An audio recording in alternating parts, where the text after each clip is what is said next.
Welcome to episode 5 of Agents Across the Pond. Now, this podcast is where we talk about real estate from both sides of the Atlantic. My name's Liam. I'm Danny. And sadly, Amanda can't be joining us this week. However, together we are comparing what it's really like to build a career selling homes in the US and the UK. Now, we cover everything from the licensing to lead generation to negotiations, marketing, the day to day reality of the job, and the breakdowns in between, the similarities, the differences, and the lessons that we've all learned along the way in two very different markets. Now, whether you're an estate agent, a realtor, you're thinking about getting into the industry, or you're just curious about how the business really works, this is a place for honest conversations about estate agency. So, Dan, something that I've not told you about yet. So, for the listeners out there, we have a conversation maybe 15, 20 minutes before we actually go live on recording the podcast. Um, Through our Google rankings over the last couple of years, we've found a real niche in international clients. And I've been talking to a guy this week in Colorado, um, and he owns one of the oldest properties on the Wirral. So it was built in kind of 1314. William Wallace was cutting about doing his thing back then. But it really got me thinking about this property that I'm quite excited to start seeing. But it got me thinking about actually what we do as realtors, estate agents. And something I wanted to kind of spin to you, Dan, is are are we building a job or are we building a brand that international people can see from? And I guess on the back end of that, what does real estate branding really mean in 2026? And I know we've kind of gone straight for the jugular on this week's podcast. Yeah, I mean, it's a very sort of, it depends as well on where you see your business is going, doesn't it, from the future? So I look at it from my perspective, and it is a job at the moment, right? And I think it's always going to be a job for me, but it's kind of marrying the two from it being a job in the beginning to try and building it into a business that is going to become, the behind me it says Smith Realty Team, right? And the objective is that it's not just going to be me and Amanda that are a part of this team. It's going to be other agents that we bring into work alongside us and ultimately build a business and a brand long term. But I think the important thing is there's a lot of people who are in this industry that go down the route of becoming a real estate professional and then they just stick to selling homes, whether it's on the Why do you buy think that side. is? Um, it's a great question. I think that some of it is from financial funding and not understanding what it takes to run a business and how to grow a business. People are it's also like the same question as why are people employees and not business owners, right? Like because of Yeah. safety and security potentials that rest with it. And also the financial side of investing into a business is a cost of lifestyle. You know what I mean? When Mhm. you make a large amount of money in a transaction, it's, oh, I can have 2 or 3 vacations this year, holidays, versus I can put that Can back you into tell my me where those business. properties are, Dan? Can you tell me where those commissions are? Obviously, I don't think over the previous episodes we've spoken about kind of commissions and the levels and stuff like that. We might have done, but yeah, I tell you what, if you can give me some of them, I wouldn't mind taking some of them on. I'm honestly, I would say I'm in the same boat, trying to get more of those deals in the line so that I can set myself up to one. For me, it's going to be more along the lines of invest into the business because I look at it as a long game, right? Like person who's an entrepreneur looking from a perspective of I don't want to take the money that I earn now and spend it immediately on luxuries in life. I want to put it into towards a business that ultimately look at a 10-year goal and go, hey, can I create this business that is going to pay me 10 times forward in the future? Um, that's what I'm going to do with them. But you're not getting any of those deals over there, no? No, do you know what, mate? It's so in terms of deals, kind of paying for 4 or 5 holidays each year, and I don't know if anyone's noticed. when you're listening to the car, whether you're when you're listening to the car, when you're listening to the podcast, you're out in the car, you're on a walk or what be. There's a few kind of differences in the language here. Obviously, being across the pond, Danny's talking about vacations, but we all know they are really holidays. So no, in terms of those kind of 3 or 4 holidays a year, mate, we're getting little breaks here and there. But yeah, it's there's always been a plan. And I think you've nailed it as well. It's kind of that 10-year plan. It's reinvested into the business, understanding the growth. And there's a massive difference, mate, between working on the business and working within the business. And ultimately, I, I feel like you have that really good perspective as bringing people into your brokerage, the Smith Realty team, and that's ultimately going to funnel up to yourself and Amanda later down the line. I guess that's exactly how I look at EXP's revenue share model. Ultimately, it's other agents building businesses, but EXP are essentially giving a kickback and saying, "Look, here's a drink. Um, thanks for helping Daddy build his business." So, yeah, it's going to take a while. Not Rome wasn't built in a day, but I think in terms of looking at that brand versus the individual, we seem to have a growth of personal agents in the UK, and I feel like that's always been there in the US. Um, what does that look like? Personal agent versus brokerage, etc. Danny, what does that look like in 2026 as a realtor out in the US? I guess it's a little bit different, right? Because we don't really, I mean, we do have it's the way I had a great conversation with someone earlier on this week, and it ended up in the sense that brokerages nowadays are they used to be able to sell you on training. They used to be able to sell you to come and work for them on um potential lead generation back in the day, not so much anymore. They also would sell the tools that they have. But ultimately, what I think most agents are here is, and they've begun to understand the power that agents have, is that whenever you are working with someone, they're not really dealing with the brokerage. They're Mm, dealing with the individual. yeah. So the brokerages need the agents. And excuse me, by the way, guys, I've got lozenges in my mouth. So if I sound a little bit funny, it's because I've had a bit of a cold and a sore throat, and I have like a cough drop in my mouth. But It's yeah, it's going round at the moment, mate. You won't be the only person yeah, even listening to the podcast with that. yeah. So I feel like one of the people, what people were saying is like a brokerage that comes to us and says, if you're a new agent, a brokerage that comes to you and says, oh, we have all these tools, this, that, the other. The main thing that sells an agent to a brokerage is going to be like the support that they're going to get to give them the confidence to be a successful agent. That's Yeah. the main thing. The agencies aren't providing clients with leads straight out the door, especially to agents that are new out the bat anyway. So it's gonna take you time to build your own business. And we don't really have that structure of, I guess the only way to look at it where you're saying like you've got a high street brokerage and an agent, the way that we could look at it is if you're, let's say, a person who has been an agent for a long time and wanted to set up their own brokerage. That would be something of a similar sort of comparison. Um, Okay. because And then when you're you say starting to build brokerage, just to be clear, Dan, when you're talking about a high street brokerage, are you talking about a high street traditional estate agency in the UK? Because a brokerage and a traditional agency here, they're two different things. Yeah, so I would say like your brokerages are the same as your traditional high street agency. But the thing is because all of the agents within brokerages here are paid as independent contractors, they generate their own business. So it's like the two are married into the same entity. Does that make sense? Like Yeah. it's like two separate entities. Like you got a high street agent and you've got a brokerage, right? And you can go Okay. and associate with your brokerage, and your brokerage then pays you a salary, right? Here, that's Yeah. not a thing. Here, it's you've got your brokerages, you're an agent, you have to have your licensure, right? So you've got to go get a license, and then your license has to be put under a brokerage. So you've automatically got to be associated with someone from the get-go.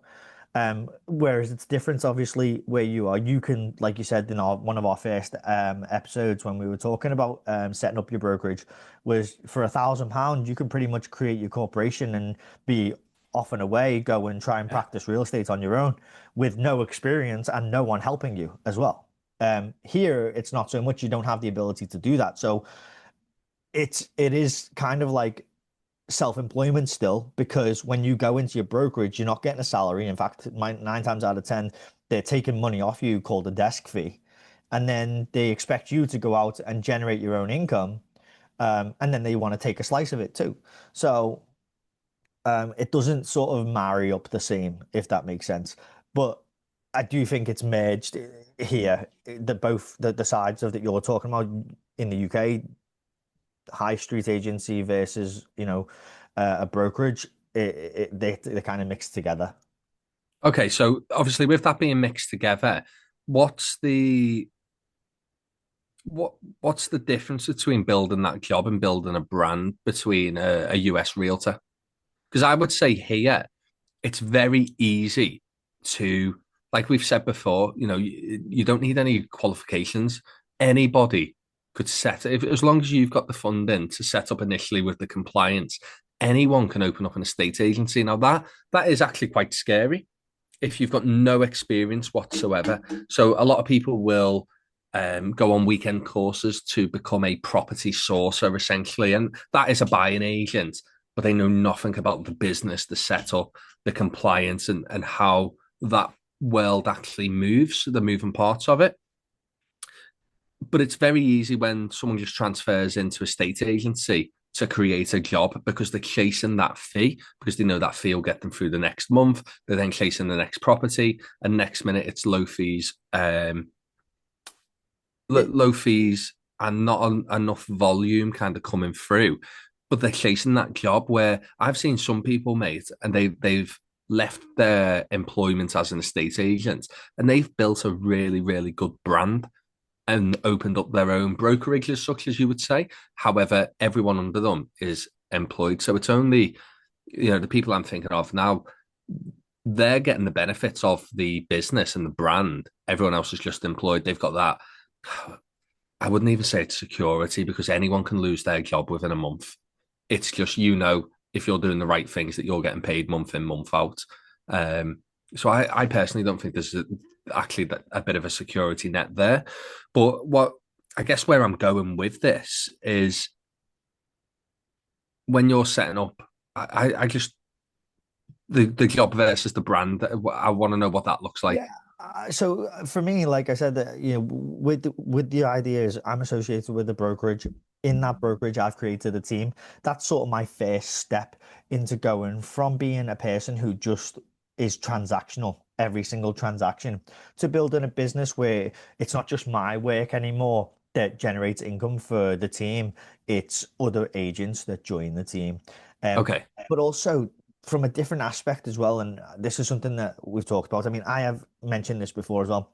I'm one of the only agents in New Jersey, and I haven't looked outside of New Jersey, but I know for a fact if you go on my website compared to any other agent that has their own website in New Jersey, I'm one of the only people who talks about how to build a property portfolio. So on my website, I have a section called Building Your Own Property Portfolio and how what that looks like, what it looks like long term, and then also invites people to come and ask those questions from a completely different aspect of real estate. Now, when I think about our job, like people just look at it and think, okay, it's helping people buy and sell homes. And some people might look at it a little bit deeper, but they look at it on the very surface level of helping people buy and sell homes, helping people rent homes, and then helping people potentially in the commercial space as well. But there's a lot more that can go into it, right? So one of the other aspects and one of the big teams that I've seen that are doing really well for themselves, they don't just sell and buy homes. Some of the other stuff that they do is they work on redevelopment of homes. So they're buying properties in their team. They're redeveloping that house and bringing it to a higher standard. And that's a different aspect of real estate that they're incorporating into their business. Not only that, they're using that to build relationships with other people within the industry, from construction all the way through to property investors, you know. and getting pools of people so that they're networking themselves to build their brand. And it Yeah. goes across multiple facets of the business. It's not just the transaction. I think I think a lot of people, Dan, I definitely get what you're saying there. It's transactional. It's not just transactional because I find here that a lot of estate agency is solely focused on being transactional. Now, yes, you will meet people along the way where you build up relationships, but I think for the majority of agents, it can feel transactional, especially for high volume agents, because they're dealing with so many numbers of properties. They can't get to know the people or the nuances or what's actually going on and the reason why people are moving. And that will be there's so many points of disconnect I find, especially with some of the bigger teams, because you've got one individual valuing the property, you've got one individual then negotiating the sale. They've never met the sellers, so they don't know why they're moving. You've then got someone else doing the viewings, you've got someone else doing the sales progression. Straight away, there's four different people. And that's great that you've got four different people doing different jobs. However, you want to understand the people, you want to understand the property, you want to understand where they're moving to, because that, to me, that just wraps it round. It's like, we've got this relationship and I'm holding your hand, Danny, I'm helping you move home. But when it comes to here, so something I do quite often, I've got friends who flip properties. I know investors who flip properties or they add it into the portfolio. And I'm quite an advocate of going out on viewings with these people. So Jake, as a prime example, now Jake's an electrician. He knows what he's doing. He's done a couple of flips and he fell into property investment. I will go to a viewing with him maybe once a week, once every 2 weeks, when he's found something that fits in a certain criteria. And I went to a property that we've just sold. And this is kind of where I'm getting at. We went to the property when it was on the market with another agent. The other agent knew I was an estate agent and they didn't say anything about it. But we went round the property, we put an offer in on the property, and that was accepted. Now, it took Jake, let's say, 6 months to refurb this property. It went back to brick. He did absolutely everything. So I've taken him from, look, this is the property now, and this is where I think the end value will be. Let's now purchase it, and I'll help you redesign this property so we get the most effective one sale price, because it's about pennies and pounds or cents and dollars in your pocket. And then two, we'll restructure it so it actually fits a market where buyers want to walk in and honestly get a warm, fuzzy feeling that this property is for them. So I've gone 6 months visiting once a week, twice a week, going through the property. No, don't do this. Maybe do this. Look at it this way. And he's taken all that information on board, Dan. And when it came to the end of it, we sold the property for over asking price. We Yeah. knew there was a ceiling price. And even then, we sold it over asking, and the property got downvalued by 10,000, no, by £15,000.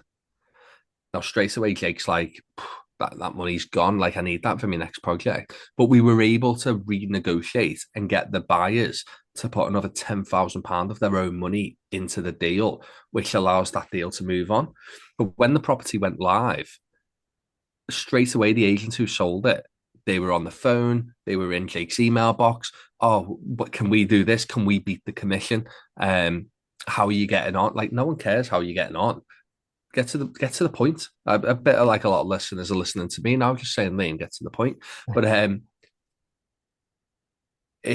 I've gone through this whole process with him, and they were only interested when the property went back on the market because all they were thinking about was the fee. And that's why they openly said, can we beat the fee? They didn't realize I was friends with him and the fact that we've just got another £10,000 over what the property's valued at. And that's transactional. Where if more agents, like you say, spent more times with actually speaking to clients, sitting down with clients, going for coffees and understanding what they're searching for, what they want from it, to me, that's more beneficial long term because that's relationship Yeah. building. And for Jake, as an example, we're about to go on to his third or fourth property. So as a business, that's kind of like, let's say, 10 to 15,000 pound in fees that if I'd only sold one wouldn't necessarily be there. Yeah. So I guess for me, that's I'm doing a job but I'm also building a personal brand. And I don't know about yourself, Dan. I know you've got Smith Realty team, but to me, personal branding is so important in a state agency. Well, I was going to ask you, why do some agents become the go-to agent in the area? Like, what makes them the person that is automatic? Like, so when someone thinks of a specific, sorry, let me clear this up. When you're in your area, there'll be someone in your area that is always top of mind potentially. And don't get me wrong, there'll be some people who don't have the first thought of where to look when Yeah. it comes to working with a realtor or an agency. But then there'll be people who just have their eyes on the market. They're always a little bit clued up and they're just keeping an eye on what their home's valuation is. They're checking the market every now and again. And those people will see people continuously and they'll know, oh, this is a person who's in real estate. I could reach out to them. Why do some agents become the obvious choice like that? So I think it's a little bit different here because we have the employed model as such. So there's a local agent here, and I think he's built an incredible business. Um, they've got 8 offices. So really, on the outside looking in, I think, wow, like I want you to mentor me because of look what you've built. In that instance, I think over the last 20 years, this individual has built a great business, but it's a matter of boards breed boards. If a lot of people see boards about, they automatically go, well, that must be a good agent. But naturally, whoever you talk to, there's always different experiences. But if you, as myself, are going out on viewings, evaluations, etc., you'll always get a little bit of a, oh, I'm not using this agent because of this, or I'm not using that agent because of that. So then you hear all the bad experiences. But I sit there and I'm like, wow, he built a great business, and other people are doing the exact same thing. You've then got social media. And social media, Dan, we know ourselves. We were talking about it before this call. When we were 16, we didn't have cameras on our phone. And that might make us sound really old to some people, but the iPhones were just coming out, which is mental, really. God, we live in black and white worlds back then. But iPhones were just coming out. Social media's massively grown. It's consistently developing.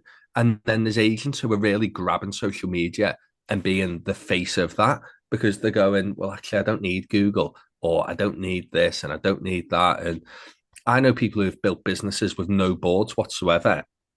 In terms of kind of that social media element, Dan, is branding, when we look at other realtors within the space, is branding just social media or is it something a little bit deeper?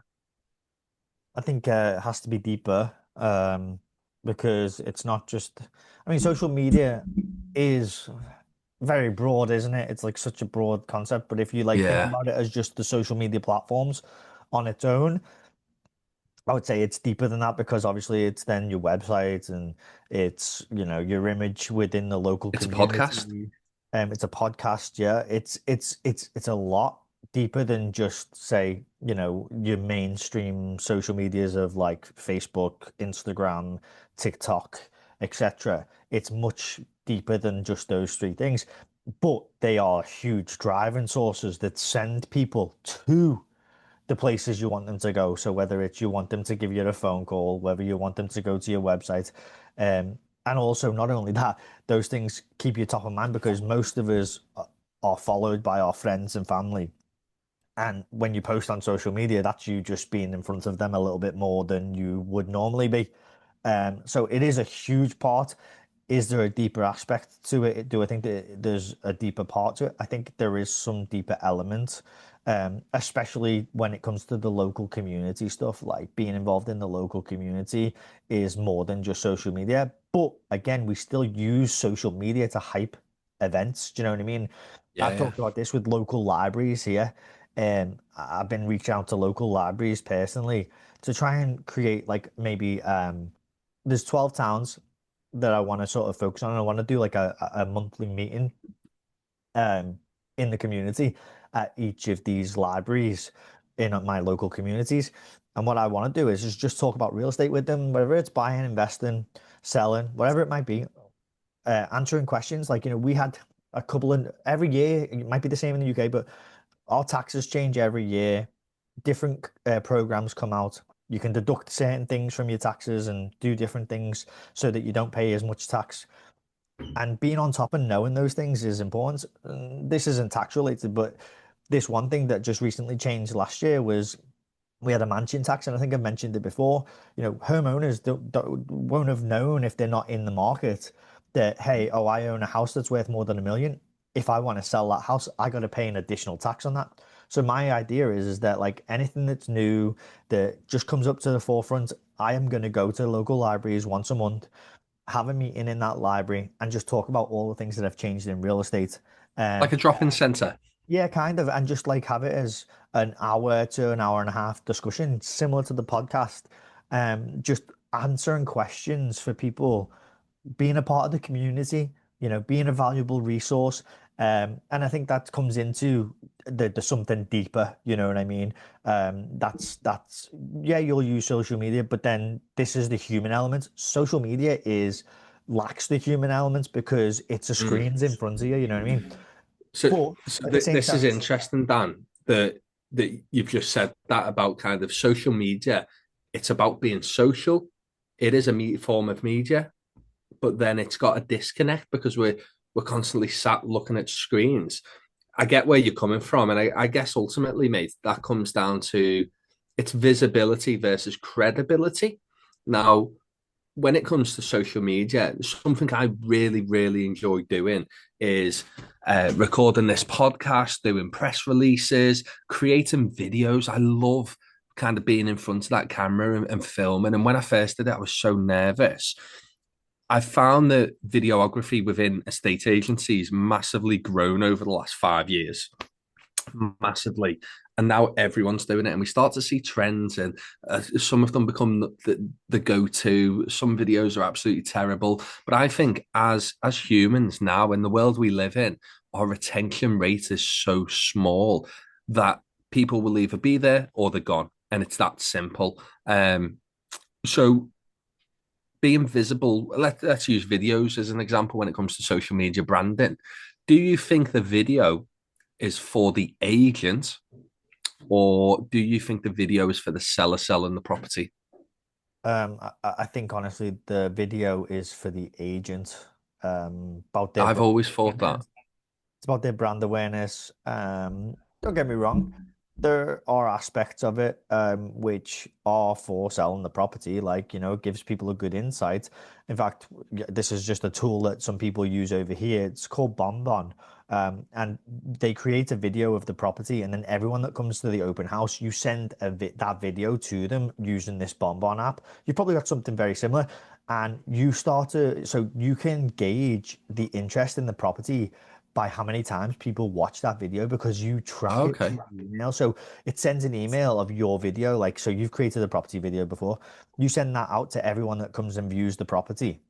And now, if they go and hit that link and they watch it, they might watch it a 30-second video like 5 times. Do you know what I mean? So we've not got something like that. Now, I find that interesting. It's great to kind of drop it on the doormat as such as they've left the property, or if they're on the way to viewing the property.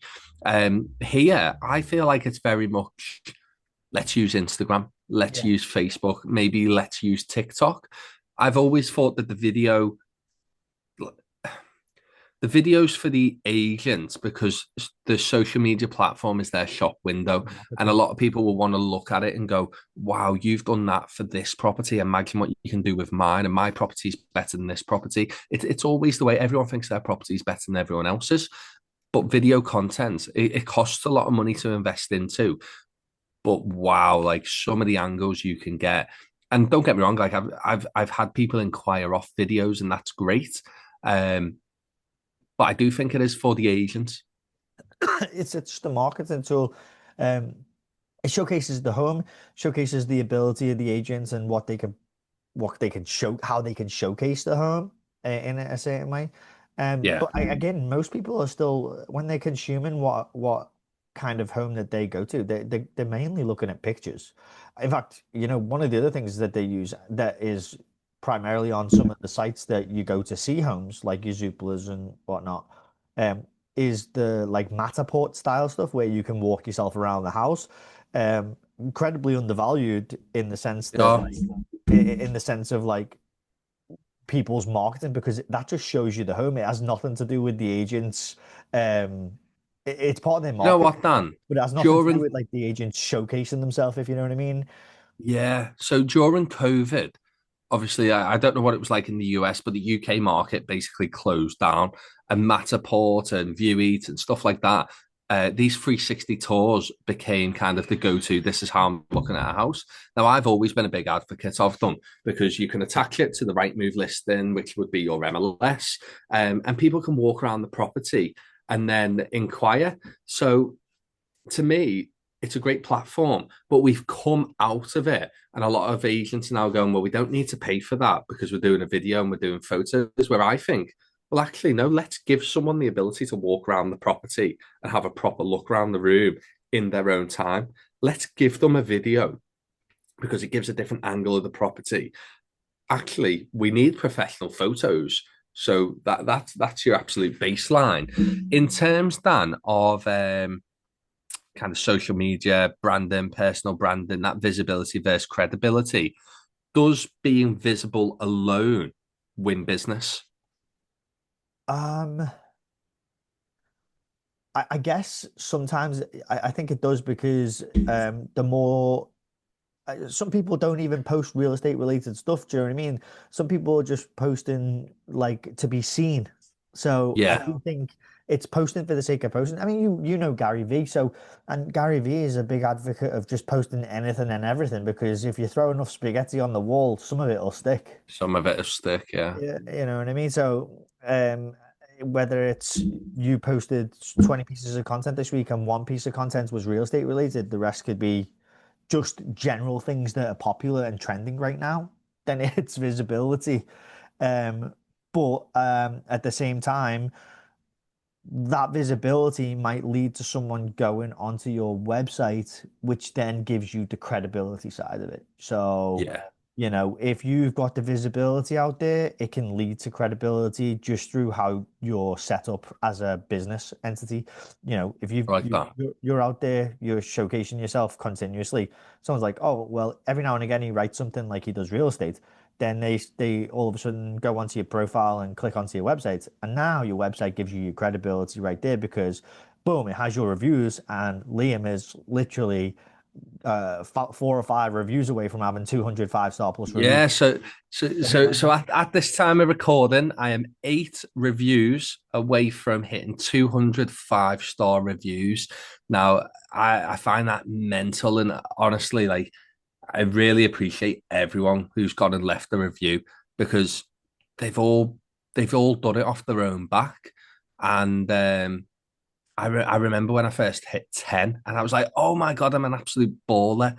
And now I'm at 200. And my goal is I want to get to 1,000 5-star Google reviews and have 1,000 5-star. Like I want it to Get a literally say, billboard.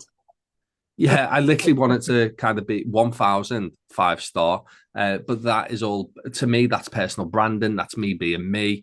Um, and it's doing what I'm actually delivering. So, Dan, question for you. Obviously, we're talking about visibility and credibility within personal branding. Um, why why do you think a lot of estate agents or realtors stay stuck in selling property rather than building something bigger? Why did he get stuck instead of building something bigger? Because we've got this personal branding, um, we've got brokerage branding. So I look at it at the moment, and as I'm looking at you from across the pond, we've got United Realty. Yeah, Is that right? yeah. We've got United Realty. They power Smith Realty team, and then we've got Danny and Amanda. Like Danny and Amanda's the people I'm working with. Why do and I can see what you're building, but why do people just stay stuck in the way? Why don't they go and build something? I think we kind of touched on it a little bit at the beginning, but for me, I think a lot of people are focused on just doing the transactions and getting the next paycheck, and then they're not focused on, or they're focused on lifestyle. So when they get paid, that money is going towards lifestyle than building the brand.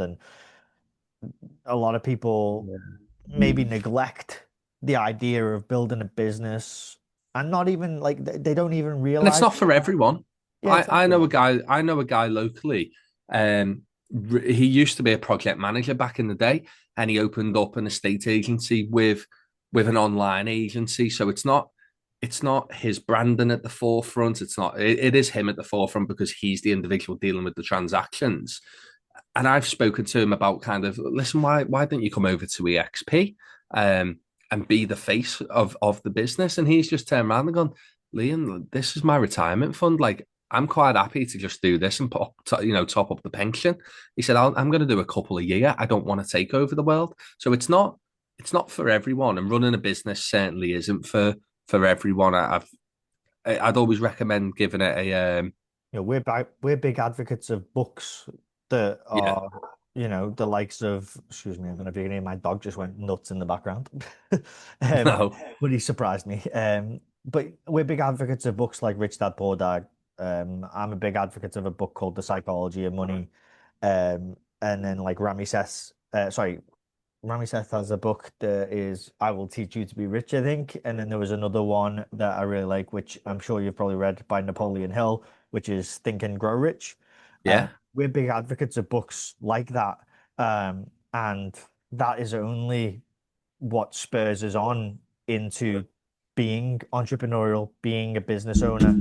But there are other people What that book I one have like? not been taught about those books or don't have any insight into them, and that sort of keeps you in that mindset of transactional, being an employee versus being a business owner.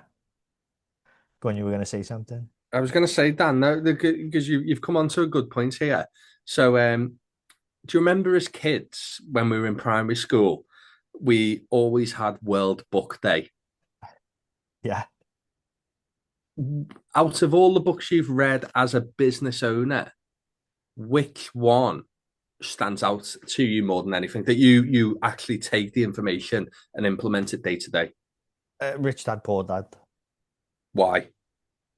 The story that he tells of how his real dad was a teacher in a school, not they're not poor by any means, but like it's mindset poor, if you know what I mean.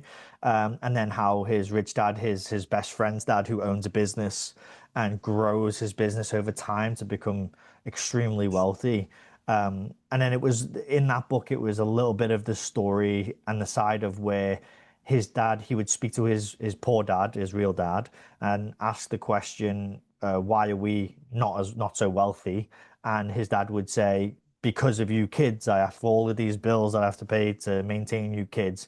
And then he would ask the same question to his best friend's dad, his rich dad, and he would say that he's rich because of his kids.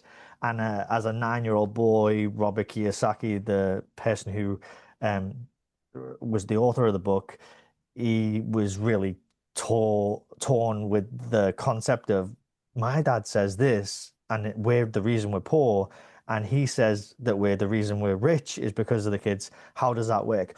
That was the first like real thing that gripped me within the book. But then obviously it goes into so much more from tax strategy to other stories about how he was thinking about making money as a 9-year-old kid and how can you Yeah, make money? How can you grow money? And that just became something that stuck with me.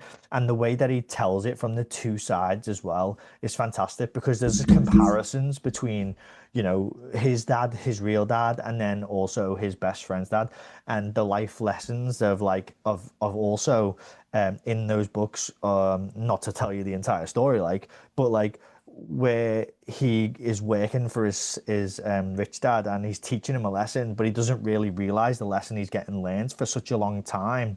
Um, until it's kind of spelled out right in front of him. He's asked his rich dad to teach him how to be rich, and his rich dad's kind of saying to him, work for this, well, you're going to work in my business, and I'm trying to teach you that me giving you a small pay rise is kind of what in your entire life will look like if you go down this path of being an employee. You're just going to ask for incremental wage rises just to sustain yourself and move along with inflation. And then all of a sudden, you're going to be at the end of your life and not really have anything to show. Whereas you can create a business and grow something for yourself and for a group of other people that will work within your business. I But love yeah, it's a that. fantastic It's story. something. So something I've been thinking about this year is really how to grow my business and the personal brand and the team that's going to be around me, and that's something that I'm really narrowing down to now. And sometimes in life you have to take a risk. And I was talking to Laura earlier on, and she turned around and was like, "Oh, well, what if it all went wrong?" And I'm like, "But what if it all goes right? What if it all goes right?" So yeah, the If it the all books you goes wrong, mentioned there, mate, big fan of them. I, as you were talking, then I wrote a list of my five favorite books, and these just kind of popped off my head. So the first one, Meditations by Marcus Aurelius. Big history geek, massively into it, and the fact that it was wrote 2,000 years ago stands out.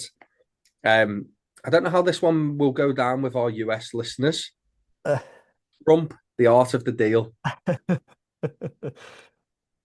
you think how do you think that's going to go down? well, where I'm located, not so well. Well, we won't be doing our live podcast recording there. um, Jordan Belfort, Way of the Wolf, Wolf of Wall Street. That's a really good book. And then the other two that are totally separate, not related in any way, shape, or form. Have you ever read The Secret? No. It will change your life. It's an incredible book. Um, I'm going to send you a link to that, Dan, honestly. And then the other one, which I would say I live by every day, is the subtle art of not giving a fuck. The subtle I art. think yeah, I think we just need to get on with it. You come to think Just about get it, on with it. now that you said that as well, Amanda shared a little post earlier on with me, and this is a great thing for me, this podcast, because it puts me, I know most people, a lot of people will listen to it, but also there is the opportunity to watch us. And for me, being in front of camera has been something that I struggle with, like such a perfectionist that like stuttering on your words and whatever it might be, or even just the wind blowing your hair the wrong way in the middle of a take will set me off into a spiral of like frustration. That isn't it? Um, but this is kind of allowing me, and she sent me a post that was kind of like just just the Just get not on with caring. it. Yeah, just go with it. Just like don't care. Like, you know what I Yeah. mean? Like it doesn't matter. And And I that's think I think nowadays, Dan, the retention rate of people is so slim that we will post a video that's done to a cinematic level today, but tomorrow, and not even tomorrow, 2 hours later, they've forgotten about it because it's bang, we're scrolling through. And the image that will make an impression on their mind is that an initial thumbnail. yeah. So then they've scrolled past and they're on to the next property, or they're on to the next agent, or they're on to the next quote. I don't think anyone really cares. Like, it's there. You've set it up. It's a lot of money for 3 seconds of someone's imagination. Um, yeah, it's mental, isn't it? But I've really enjoyed actually talking about this week. When I initially kind of sat there and thought about branding, and I thought we'd go more down the lines of using examples like, well, McDonald's is it's a fast food restaurant versus a Gordon Ramsay restaurant, and each has a value proposition. And I thought we were going to maybe talk about the branding that I've had done in the past, the branding you've had done in the past, that value proposition and where it sits in the market. But actually, I think it comes down to, at the end of the day, we're working with people, and people will invest in people. And that personal branding is so important. You can hide behind the brokerage, but the brokerage is gaining the benefit of that branding. Would you agree there? Yeah, and I think that's something that my brokerage is taking on the chin. It's like, they're realizing that the agents are their own brand, especially in today's market. And even the real estate community here, and from all the way up to the National Association of Realtors, have had to recognize that, because they can't own your Instagram account. Like, do you know what I mean? They can't own that. That's not, they don't get right to own your Instagram account just because you're a real estate professional. And that's been something that's been talked about within the industry, you know what I mean? Because everything's heavily licensed over here. And, we have to stick with our brokerages, marketing scheme, colors, etc. But there's also the idea of like, this is also personal brand, and they don't get to own your personal brand. They get you Yeah. as an employee making money for them on their basically looking after your license There's a essentially. limit, isn't there? There's a limit to brand guidelines and Yeah. playing the game. I fully get that, fully invest into it. However, like you say, you're a personal agent. You are running your own individual business, your own corporation. Why should someone else, just because they're giving you the tech tools, systems, and support, have a say on what you can and can't do? Um, where actually, the same way as an employee can be axed and then they're gone next week, you could be axed from your brokerage and then you're gone. And if you're building that brand up, it's for the brokerage. They get the benefit where then you're starting all over again. So I do think there's a limit within it. Um, really interesting chat this week, Dan. Obviously, I know Amanda's not with us. Hopefully, she'll be back with us next week. Um, but yeah, obviously, really appreciate everyone over the last few weeks that have come into the podcast. They've enjoyed listening. They've left a like. They've left a comment. They've subscribed. And if you haven't, I really hope that you are taking some value from this, because you might be thinking about setting up a business, whether that's in the UK or whether it's in the US. You might be thinking about launching a business, and hopefully it's giving you a bit of value, a bit of pointers, some value proposition for when you're going to speak to clients. And obviously, if you're thinking about launching in the UK, then feel free to reach out. I partner with EXP. I'm very unfiltered about it. The setup, the systems, the tech, the support that's all there, and the actual reality of the cost and when you're getting paid. And Dan, I'm pretty sure you're the same your side. Yeah, I yeah. know you're at EXP. I actually had someone this week reach out to us just through our website, new agent, who I'm meeting with on Tuesday next week. And he's interested in learning about what I can do to help him. He's a brand new agent, hasn't quite finished his licensure and stuff yet, but if there's anyone out there that is interested in learning about the process of getting your license, we have talked about it in previous episodes. But also, I am a resource, so you can reach out to me and I can sort of guide you on what that would look like to get your license over here, and also how to partner yourself with a team like mine. Um, the other thing I wanted to mention as well, outside of that, is we asked a lot of questions in today's podcast. So if there are Mm. people who have answers, their own answers to those questions that we portrayed, whether like, one of the big questions we asked was, is a brand just social media or is it something deeper? Um, uh, if you have an answer to those types of questions, throw them Oh, into the drop them in the comments. comments. Yeah. Yeah, throw them right into the comments. I agree with you there, Dan. I don't know why I didn't think about that myself. Yeah, and we want to hear also other people's inputs. It's always great to learn from other realtors that are in the profession, on one side of the pond or the other. Yeah, I love it. Love it. Perfect. Well, Dan, thanks for joining me this week. Like I say, shame Amanda couldn't be with us, but we will be back next week with episode 6. And for those listening to us, getting ready to switch off and go on to their next podcast, you'll probably find me and Dan are sat here in the next 15, 20 minutes, still talking about estate agency and realty. But we will all see you next week. Bye See you bye. next week, guys. Bye.